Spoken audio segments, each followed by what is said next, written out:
Hey guys, welcome to my YouTube channel. This is Surbi. My today's topic is about inflation and deflation.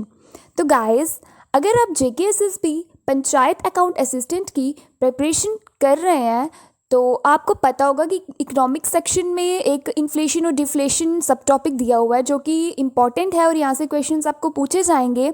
तो मैंने सोचा क्यों ना इस टॉपिक पर एक वीडियो बनाया जाए, क्योंकि काफ़ी सारे स्टूडेंट्स को इन्फ्लेशन, डिफ्लेशन, डिसइन्फ्लेशन, रिफ्लेशन जैसे टर्म्स में कुछ ना कुछ कन्फ्यूजन रहता ही रहता है, जैसा कि मुझे भी था। लेकिन अब मैंने अच्छे से इसको स्टडी किया तो मैंने सोचा क्यों ना मैं इस पे वीडियो बनाऊं और आप सबके साथ शेयर करूं। So let get started. तो गाइस, इन्फ्लेशन हम पढ़ेंगे सबसे पहले कि इन्फ्लेशन होता क्या है। इन्फ्लेशन होता है कि जब भी मार्केट में किसी भी चीज़ का जनरल प्राइस का इंक्रीज़ होना और जो परचेजिंग पावर ऑफ मनी है उसका डिक्रीज़ होना, तो उससे क्या हो जाता है, इन्फ्लेशन हो जाता है। ठीक है, आपको मतलब सिंपली याद रखना है कि अगर आपको कोई भी जो ऑब्जेक्टिव या आता है वहाँ पर आपको दिया होगा कि when general price increases and purchasing power of money decreases, this term is called, या फिर आपको किसी भी तरह वो पूछ सकते हैं। तो आपको पता होना चाहिए कि जब भी जनरल प्राइस इंक्रीज़ हो रहा है, purchasing power of money decrease हो रहा है, तो उसको हम इन्फ्लेशन कहते हैं। तो इन्फ्लेशन आता कैसे है, उसके कॉजेज़ क्या हैं, तो वो हम अच्छे से अब पढ़ते हैं। ओके, जब भी मनी की सप्लाई इंक्रीज़ हो जाती है उससे जो हाई लिक्विडिटी हो जाती है। High liquidity means total money supply. ठीक है, उसके बाद डिमांड भी इंक्रीज़ हो जाती है, जनरल प्राइस भी इंक्रीज़ हो जाता है। जब ये सब चीज़ें होती हैं तो इससे जो परचेजिंग पावर है मनी की वो डिक्रीज़ हो जाती है। तो उससे गाइस क्या हो जाता है, इन्फ्लेशन आ जाता है। अब जब इन्फ्लेशन आ जाता है तो उसको कंट्रोल करने के लिए गवर्नमेंट और आरबीआई क्या करते हैं, मनी की सप्लाई को डिक्रीज़ कर देते हैं। जब आरबीआई और गवर्नमेंट मनी की सप्लाई को डिक्रीज़ कर देते हैं तो उससे क्या हो जाता है, डिसइन्फ्लेशन हो जाता है। तो गाइस, आपको सिंपली याद रखना, आपको बिल्कुल भी कंफ्यूज नहीं होना।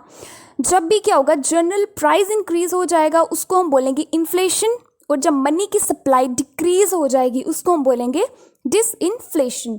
ओके, तो नेक्स्ट हमारा था डिफ्लेशन। तो डिफ्लेशन बिल्कुल इन्फ्लेशन का अपोजिट होता है। उसमें मनी की सप्लाई इंक्रीज होती थी ना इन्फ्लेशन में, डिफ्लेशन में मनी की सप्लाई डिक्रीज हो जाएगी जिससे लो लिक्विडिटी हो जाएगी, इसमें डिमांड डिक्रीज हो जाएगी। इन्फ्लेशन में डिमांड इंक्रीज हो जाती थी और डिफ्लेशन में जनरल प्राइस भी डिक्रीज़ हो जाएगा। इन्फ्लेशन में जनरल प्राइस लेवल जो था इंक्रीज़ होता था, और डिफ्लेशन में क्या हो जाएगा, इन सब चीज़ों से जो परचेजिंग पावर ऑफ मनी है वो इंक्रीज़ हो जाएगी डिफ्लेशन में। लेकिन इन्फ्लेशन में क्या होता था, purchasing power of money decrease होती थी। लेकिन डिफ्लेशन में क्या होगा, purchasing power of money increase हो जाएगी जिससे क्या हो जाएगा, डिफ्लेशन हो जाएगा। अब डिफ्लेशन को कंट्रोल करने के लिए गवर्नमेंट और आरबीआई क्या करेंगे, मनी की सप्लाई को इंक्रीज कर देंगे, तो उससे क्या आ जाएगा, रिफ्लेशन आ जाएगा। लेकिन इन्फ्लेशन में हमने क्या पढ़ा था कि जब क्या होता है, इन्फ्लेशन आता है मनी, उसमें गवर्नमेंट या फिर आरबीआई उसको कंट्रोल करने के लिए इन्फ्लेशन को, मनी की सप्लाई को डिक्रीज कर देती थी जिससे इन्फ्लेशन, डिसइन्फ्लेशन आ जाता था। लेकिन जब डिफ्लेशन होता है उसको कंट्रोल करने के लिए गवर्नमेंट और आरबीआई क्या करती है, मनी की सप्लाई को इंक्रीज कर देती है, तो उससे रिफ्लेशन आ जाता है। आपको याद रखना है कि मनी की सप्लाई जब भी इंक्रीज़ होगी तो रिफ्लेशन आ जाएगा, और मनी की सप्लाई जब भी डिक्रीज़ होगी तो डिसइन्फ्लेशन आ जाएगा।